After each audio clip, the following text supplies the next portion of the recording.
ಅಡ್ಡಿ ಆಗ್ತಾ ಅಂದ್ರೆ ಇದು ಶಾಶ್ವತವಾಗಿ ಇದ್ಬಿಡ್ತದೆ.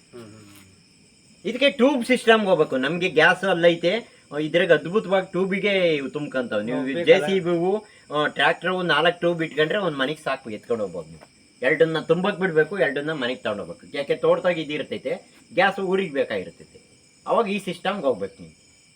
ಇದನ್ನ ಸಿಲಿಂಡ್ರಿಗೆ ತುಂಬಾಗ ಇದು ಹಕ್ಕು ನಮ್ಗಿಲ್ಲ. ಇಲ್ಲಿ ಗ್ಯಾಸ್ ಬರ್ತದ ಸರ್, ಇದು ಗ್ಯಾಸ್. ಈಗ ಇಲ್ಲಿ ಗ್ಯಾಸ್ ಬರ್ತದೆ. ಇವಾಗ ಒಳಗೆ ಇಲ್ಲೇ ಇಂಜೆಕ್ಟ್ ಮಾಡ್ಬೇಕು ನೀವು. ಇಲ್ಲಿಂದಲೇ ತಗೊಂಡೋಗಿ ಒಳಗಡೆಗೆ ಟೀನ ಹಾಕಿ ಒಳಗಡೆಗೆ ಬಿಟ್ಕೋಬೇಕು. ಇಲ್ಲಿ ಮ್ಯಾಲೂ ಇರಲ್ಲ, ಇಲ್ಲಿ ಇರೋದ್ರಿಂದ ಒಳಗಡೆಯಿಂದ ಹೋಗಿ ಇಲ್ಲಿ ಹೋಲಾಗಿ ತಗೊಂಡ್ರೆ ಇಲ್ಲಿ ಲೀಕೇಜ್ ಸಮಸ್ಯೆ ಇಲ್ಲ. ಇಲ್ಲಿ ಲೀಕೇಜ್ ಸಮಸ್ಯೆ ಇರ್ತೈತೆ. ಇದೇನೋ ಒಂದು ಪಾಯಿಂಟು ವೀಕ್ ಆಯ್ತು ಅಂದ್ರೆ ಗ್ಯಾಸ್ ಬಂದಾಗುತ್ತೆ, ಲೀಕ್ ಆಗ್ಬಿಡುತ್ತೆ ಗ್ಯಾಸ್.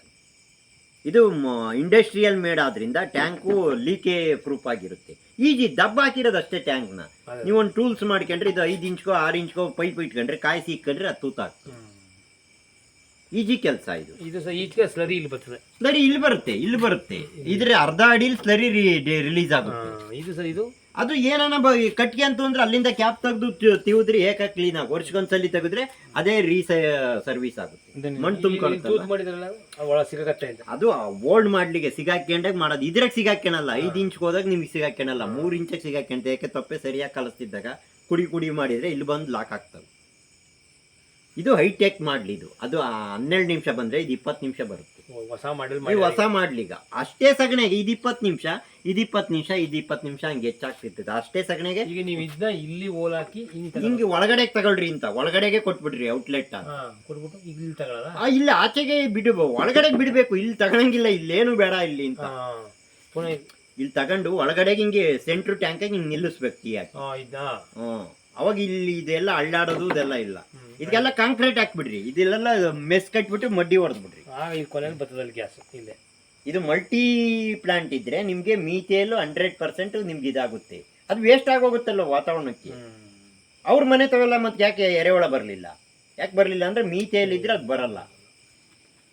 ಸರಿ, ಹಿಂಗೆ ಹಾಕಿ ಒಳಗಡೆ ನಿಲ್ಸಿ ಗ್ಯಾಸ್ ಇಲ್ಲಿ ಬರೋದು ನಮ್ಗೆ ಬೇಡ. ಅಲ್ಲೇ ಹಿಂಗೆ ಬರುತ್ತೆ. ಅಲ್ಲ ಹಿಂಗೆ ಇಲ್ಲಿ ಹಾಕಿರ್ತಾರಲ್ಲ ಇದ್ರಾಗೆ ಹೋಗುತ್ತೆ. ಅದು ಒಂದು ನಿಂತ್ಕೊಳ್ಳಬೇಕು. ಸೆಂಟ್ರ್ ಟ್ಯಾಂಕ್ ಆಗಿ ಹಿಂಗೆ ನಿಂತಿರುತ್ತೆ. ಇದು ಒಳಗಡೆಗೆ ಪಾಯಿಂಟ್ ತಗೊಂಡು ಒಳಗಡೆಗೆ ಇರೋದ್ರಿಂದ ಸೇಫ್ ಇರುತ್ತೆ. ಇಲ್ಲ ಆಚೆ ಕಡೆಗೆ ಇದ್ರೆ ಏನಾಗುತ್ತೆ, ಬಿಸಿಲಿಗೆ ಒಣಗ್ತವೆ. ಯಾರನ್ನ ಬಂದು ಹಿಂಗೆ ಕೈ ಅಂತಾರೆ ಬೇಕು ಅಂತಲೇ. ಇದು MCB ತರ. ನೀವು ಮಾಡಿಲ್ಲ ಅಂದ್ರೆ ಒಂದು ಟ್ಯೂಬ್ಗೆ ಹಾಕ್ಬಿಟ್ಟಿರಿ. Tank ಹೊಡೆದಾಗಲ್ಲ, ಹೊಡೆದೋದ್ರೆ tube ಹೊಡೆದೋಗುತ್ತೆ. ಆ ಟ್ಯೂಬ್ ಅವ್ರಾಗೆಲ್ಲ ದೂರ ನೂಕಲ್ಲ, ಇದ್ರೆ ದೂರ ನೂಕುತ್ತೆ. ಒಂದು 300 ಮೀಟರ್ ದೂರ ಇದ್ರೂ ಇದ್ರಾಗ ಹೋಗುತ್ತೆ. ಯಾಕೆಂದ್ರೆ ಹೆವಿ ಪ್ರೆಷರ್ ಇರುತ್ತೆ ಇದ್ರಾಗೆ. ಟ್ಯೂಬಾಗಿ ಈ ಒತ್ತಡ ಕೊಡೋಕ್ಕಾಗಲ್ಲ. ಎಲ್ಲನ ಇಲಿ ಹೊಡಿತು. ಆಮೇಲೆ ಇನ್ಸ್ಟಾಲ್ ಮಾಡೋಕ್ಕೆಲ್ಲ ಗುದ್ರ ತೆಗಿ ಎಲ್ಲ ಇದಕ್ಕೇನೂ ಇಲ್ಲ. ಅವತ್ತೇ ತಂದು ಏಕ ಟ್ಯಾಂಕಿಗೆ ಹಾಕು, ಇಲ್ಲಿಗೆಲ್ಲ ಸ್ಕ್ರೂ ಹೊಡೀರಿ. ಸ್ಕ್ರೂ ಹೊಡೆದು ನೀಲ ಹಾಕ್ರಿ, ಇಲ್ಲಾಂದ್ರೆ ಕಿತ್ಕೊಂತವೆ. ಈಜಿ ಟೆಕ್ನಾಲಜಿ ಇದ್ರೆ, ಟೆಕ್ನಾಲಜಿ ನಂಬ್ತಾವಿದ್ರೆ ದುಡ್ಡು ಸೋರಿ ಹೋಗಲ್ಲ. ಈ ಟೆಕ್ನಾಲಜಿ ಅವನೇ ಕೊಟ್ಟರು ಒಂದಲ್ಲ ಒಂದಿನ ನಾವು ಅವ್ನ ಗಡಿಗೆ ಹೋಗ್ಬೇಕು. ಎಲ್ಲ ಆಗಿರೋದು ಹೆಂಗೆ? ರೈತರು ತಾವು ಬೀಜ ಇಲ್ಲ, ಗೊಬ್ಬರ ಇಲ್ಲ, ಹಿಂದೆ ಯಂತ್ರಗಳಿಲ್ಲ. 2 ಸಹ ಇದ್ರೆ 5 ಲೀಟರ್ ಸಾಕಾಗಲ್ಲ ಸರ್? ಇಲ್ಲ 50 kg ಒಳಗಿದ್ರೆ 1000 kgಗೆ 1000 ಲೀಟ್ರಿಗೆ ಹೋಗ್ಬೇಕು. 100 kg ಇತ್ತು ಅಂದ್ರೆ 2000 ಹೋಗ್ಬೇಕು. 200 kg ಐತೆ ಅಂದ್ರೆ ಅವ್ನು 5000 ಟ್ಯಾಂಕಿಗೆ ಹೋಗ್ಬೇಕು.